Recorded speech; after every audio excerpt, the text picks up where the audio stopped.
আপনারা কি জানেন কিয়ামতের ময়দানে আল্লাহর কাছে বান্দা কোন আমল করলে হিসেব ছাড়া জান্নাতে যাবে? জানেন কেউ? বলতে পারেন কেউ?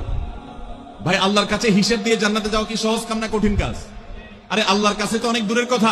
আপনি যে প্রতিষ্ঠানে চাকরি করেন তার মালিকের কাছে, উপরস্থ বসের কাছে একেবারে পুঙ্খানুপুঙ্খ করে প্রতিটা পয়সার হিসাব দিয়ে একদম সবকিছুতে পারফেক্টনেস প্রমাণ করা, এটাই তো একটা কঠিন কাজ, দুঃসাধ্য কাজ। সেখানে সারা জীবনের হিসাব আল্লাহর কাছে দিয়ে পাই পাই করে তারপর আপনি জান্নাতে যাবেন, বিষয়টা এত সহজ না। তাহলে হিসেব ছাড়া আল্লাহ তাআলা এমনিতে বলবেন হিসাব টিসাব নাই, তোমাকে এমনি জান্নাতে দিলাম, এটা চান আপনারা? দেখুন কোরআনে কারীমে আল্লাহ তাআলা বলছেন, ইন্নামা ইউওয়াফাস সাবিরুনা আজরাহুম বিগাইরি হিসাব।